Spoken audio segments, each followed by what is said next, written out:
Have you ever sat in a quiet room, the kind where time seems to stand still, and asked yourself, what do I truly know? Not the kind of knowledge found in textbooks or recited in exams, but something deeper. A knowing that feels like fire in the bones. Have you ever felt that, despite years of schooling, honors, and certificates, something essential was missing? That somewhere along the way you learned everything, except how to live? There's a strange irony that clings to modern education. We go through 2 decades of structured learning, memorizing formulas, reciting historical dates, analyzing literature with surgical precision, and yet, many emerge incapable of facing themselves in silence, making decisions from inner truth, or asking the questions that matter most. It's like walking through a forest where every tree is labeled, cataloged, and explained, but the wonder, the mystery, the reverence is gone. You know the name of the tree, but you no longer see it. This is the paradox. The more we are taught, the less we seem to understand. We become experts in facts, but strangers to meaning. We gain knowledge, but lose wisdom. Not because we are lazy. Not because we aren't smart. But because the system wasn't built for wisdom, it was built for control, for utility, for replication. It teaches us to obey the known, not to explore the unknown. Education in its modern form doesn't nurture curiosity, it flattens it. It doesn't ask who are you, it tells you who to be. It doesn't teach how to confront the chaos of life, it trains you to fear it, to avoid it, to run toward certainty like a frightened child clutching a test score. And here's the tragedy, wisdom lives in the unknown. It grows in silence, in reflection, in the courage to not know. But that space has been colonized. Filled with endless assignments, expectations, benchmarks, and deadlines. From an early age, the question shifts from, what do you wonder? To, what did you get on the test? Have you ever wondered why some of the wisest people you've met had little formal education? Or why those who challenge the system are often labeled as difficult, problematic, or even dangerous? Why is it that children, so naturally curious and alive, begin to dull around the age they enter school? You were not born to be a product. But the system sees you as a number, rated, compared, and shaped to fit in. You were not meant to follow a path carved by strangers. But you're told that deviation is failure. And perhaps the greatest tragedy? Most never even question it. They wear their diplomas like armor, not realizing it might also be a chain. There's a silent war happening, a war between wisdom and programming. And unless you know where to look, you'll never even know it's being fought inside you. But if you stay with me until the end, through the discomfort, the tension, the unsettling truths, you'll come to see what this system really does to the human soul. And more importantly, you'll understand how to reclaim what was taken from you. Because what lies ahead is not just knowledge. Liberation. What if the problem isn't just what modern education teaches, but why it teaches it in the first place? Imagine a child, eyes wide with wonder, endlessly asking why.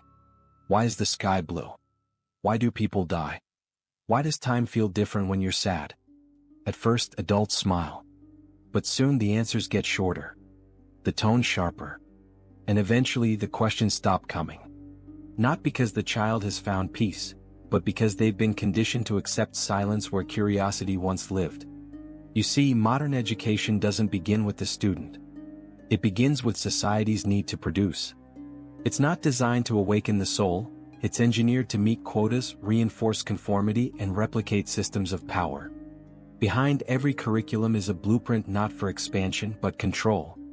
Carl Jung warned that when we neglect the deeper layers of the psyche, when we suppress the soul's longing for meaning, we create a society filled with individuals who appear functional but feel hollow.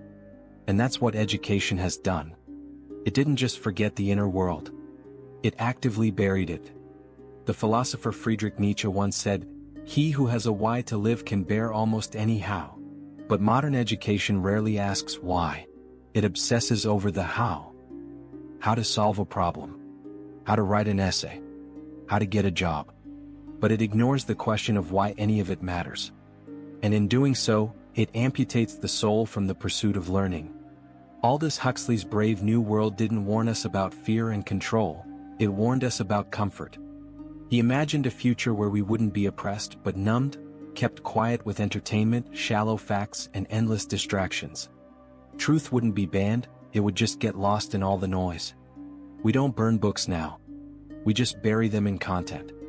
And you can see it clearly in schools, where real thinking is replaced with memorizing facts, and repeating answers is mistaken for intelligence. Education today rewards answers, not questions. But wisdom is born from doubt. From the courage to not know. Jean-Paul Sartre believed that freedom is found in confronting the absurd, facing life's meaninglessness without retreat. But our schools flee from that very confrontation. They teach safety, not strength. Answers, not awareness.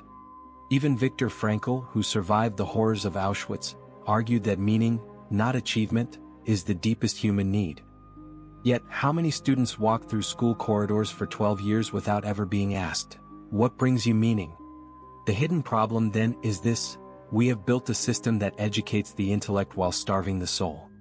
We've mistaken information for insight, training for transformation. And we've done it under the illusion of progress. But beneath that illusion lies a silent epidemic of anxiety, of disconnection, of people who know everything about the world but nothing about themselves. And what's most terrifying? This system doesn't look broken. It looks polished, structured, and effective. Yet behind the grades, the degrees, the accolades, there's a haunting emptiness. The kind you feel in quiet moments when the noise dies down, and you're left with a simple question echoing through your chest. Who am I beneath all this? We're approaching a tipping point. And unless we begin to see what this system truly does to our minds, we won't notice how far we've drifted from ourselves. The next step is understanding what this disconnection leads to, not in theory but in the deeply personal and societal consequences it unleashes. You move through it all. School, work, deadlines, promotions, doing what's expected but feeling strangely empty. Like you're living someone else's plan, waiting for it to feel like your own. You do everything you were told would lead to success. And yet, late at night, when the world grows quiet, there's an ache in your chest that words can't touch. A question that keeps returning like a whisper through the cracks. Why does it all feel so empty? This is the wound modern education doesn't see. The kind that doesn't bleed but seeps slowly into the way we think, feel, and live. The system, so obsessed with producing functional adults, has left generations emotionally stunted, spiritually malnourished, and existentially disoriented. We were taught how to pass exams, but not how to process grief. We learned how to analyze texts, but not how to read ourselves. We became fluent in data, but illiterate in meaning. And we wear this absence like invisible armor, smiling, nodding, achieving, while quietly unraveling inside. Cognitive science tells us that the human brain is wired for pattern recognition, not memorization. It craves stories, not scattered facts. We feed our minds empty facts, disconnected lessons, and truths that don't touch us. It builds a quiet tension inside, so subtle we don't notice it, but we feel it every day. It shows up in burnout that has no clear source, in boredom that feels existential, in the vague sense that we are living someone else's life, scripted before we ever had a chance to write our own. Our identities become molded around expectations instead of desires. We mistake performance for purpose. This creates a kind of psychological numbness, a deadening of the inner world. The German philosopher Arthur Schopenhauer called it the dull ache of existence, the feeling that life as it's been given is not enough. And yet, when we try to speak of it, we're often told to be grateful, to stay productive, to keep going. But this is not life. It's a simulation of life, a loop of goals disconnected from soul. The cultural consequences are no less devastating. A society that doesn't value wisdom ends up worshipping noise. Shiny distractions replace deep truths. Opinions replace understanding. Outrage replaces dialogue. We build echo chambers, not communities. And we raise children to believe their worth is determined by a number, not their ability to wonder, feel, or connect. And neurologically, it runs even deeper. Constant assessment triggers chronic stress responses. Dopamine becomes hijacked by achievement loops. Young minds learn to chase approval instead of insight. The prefrontal cortex, responsible for critical thinking and empathy, gets bypassed by the brain's reward circuits. The result? Adults who can solve equations but can't sit with discomfort. Who can debate facts but can't feel their own truth. Who look successful but feel utterly lost. This is not just an academic issue. It's a spiritual crisis. One so quiet, it hides behind diplomas and polite applause. But if you felt it, really felt it, you know it can't be ignored forever. And here's the turning point. Once you see what this system does to your inner world, you can begin to reclaim it. Not through rebellion for rebellion's sake, but through clarity, through unlearning, through transformation. The next step is radical. It requires shedding the skin of everything you were taught to believe about learning, thinking, and living. Because the only way forward is to unlearn the lie and reawaken the soul. Imagine for a moment that everything you were taught to believe about intelligence, success, and learning was built not to elevate you, but to contain you. That's not just a poetic metaphor. It's a psychological reality. When the system teaches you to memorize instead of question, to obey instead of explore, it isn't malfunctioning, it's doing exactly what it was designed to do. And that realization, while painful, is your first taste of freedom. Because now you see the bars. And once you see them, you can begin to bend them. But how? What does it look like to break free from a system that lives not just in classrooms, but in your habits, your fears, your very sense of identity? It begins with unlearning. Unlearning the belief that your worth is tied to performance. Unlearning the reflex to seek permission before acting. Unlearning the lie that knowledge without reflection is power. And in its place, something deeper begins to grow. Something ancient. Something alive. Think of the Stoic philosophers. Marcus Aurelius, Emperor of Rome, who carried in his pocket not a sword, but a journal filled with questions about virtue, mortality, and inner peace. No grades. No praise. Just a man alone with his thoughts trying to become more human. Or consider Siddhartha Gautama, the man who became the Buddha, not through formal schooling but by abandoning it. By sitting beneath a tree in silence until the illusions fell away. These weren't anti-intellectuals. They were seekers. Not of facts but of truth. Not of approval but of understanding. So what does seeking look like today? It starts with asking the questions the system taught you to ignore. Not what should I do with my life? But what makes a life worth living?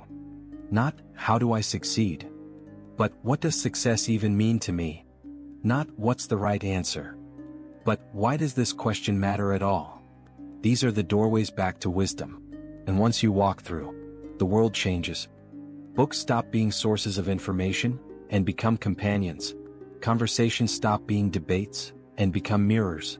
Mistakes stop being failures and become revelations. But it's not just about questions. It's about how you live. You begin to move differently. More deliberately. You become less obsessed with speed, more with depth. Less with being impressive, more with being whole. And this shift rewires your brain. Neuroscience tells us that reflection, real, unfiltered reflection, activates the brain's default mode network. This is the part responsible for insight, self-awareness, and empathy.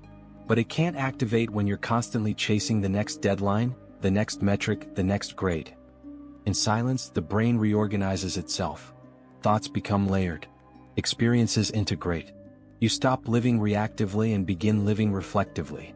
The ancient Greeks called this phronesis, practical wisdom. Not just knowing what is true but knowing how to live in alignment with it. Modern education rarely touches this. But you can. It takes courage to step away from the herd. To stop equating busyness with worth. To read slowly, think deeply, and speak less. To seek out thinkers who challenge you instead of flatter you, like Simone Weil, Krishnamurti, and Kierkegaard. Not because they offer answers but because they awaken the right questions. Even the act of noticing, pausing to ask yourself what am I feeling right now and why, is an act of defiance against the numbing speed of the modern world. This is not romantic idealism. It's practical revolution.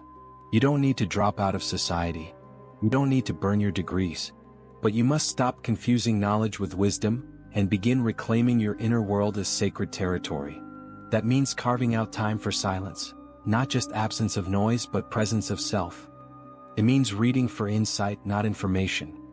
It means risking being misunderstood rather than living as a hollow echo of others' expectations.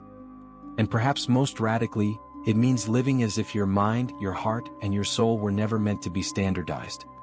Because they weren't. You are not a result. You are a process, a becoming.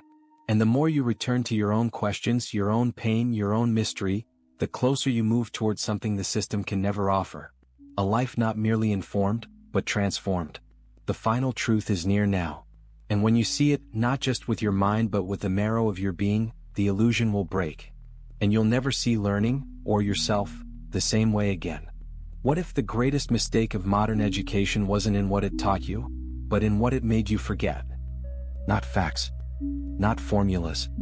Not even the historical dates or scientific laws now gathering dust in the corners of your mind. No, the deepest loss was far more intimate. It made you forget that you were already wise. As a child, you asked questions that terrified adults. You stared at the sky and wondered where it ended. You cried not out of weakness but because you felt the world too deeply. You played not to win but to be. You lived in the moment without needing permission. That wasn't ignorance. That was pure intelligence, uncorrupted. A kind of knowing that couldn't be tested or scored. But slowly they replaced it. With rules. With right answers. With a voice that said, "That's not how the world works." And you, like millions before you, traded wonder for approval. And the tragedy? You didn't even realize it was happening. You became fluent in complexity but estranged from simplicity. You learned how to impress others but forgot how to impress yourself. You built a persona, but lost the presence behind it. And now here you are, reading this, not because you want more information, but because something in you remembers, something aches to remember. So let me give it to you straight. The truth they never taught you, the one that dismantles every illusion, is this. Wisdom is not acquired. It is uncovered. It is not out there in books or degrees or certificates. It is in you. Buried beneath layers of conditioning, fear, performance, and noise. You don't become wise by learning more. You become wise by remembering what you knew before they told you who to be. You become wise the moment you stop performing and start listening. To your pain. To your patterns. To the still, small voice that never left you. The one that whispers even now, you were always enough. That voice, that sacred intuition, is the ultimate teacher. And unlike the system, it never tests you. It only calls you. To slow down. To feel deeply. Question the unquestioned. To live not for applause but for truth. When you answer that call, the world doesn't change, but your relationship to it does. You stop chasing significance and start creating meaning. You stop fearing failure and begin embracing mystery. You stop living as a product and begin living as a soul. This is not the ending. It's the beginning. The return. The Greeks called it anamnesis, a spiritual remembering. The Buddhists call it awakening. The mystics call it homecoming. Call it whatever you want. But know this, the wisdom you seek is not somewhere in the future. It is already inside you, waiting for your permission to come alive. So walk forward, not as a student of the world, but as a sovereign being reclaiming the truth they buried beneath 1,000 lies. And when you do, when you finally remember who you were before they taught you who to be, you become unstoppable. You become unfazed. You become wise. Share your thoughts below at the comment section. Thank you for staying. Don't forget to like and subscribe.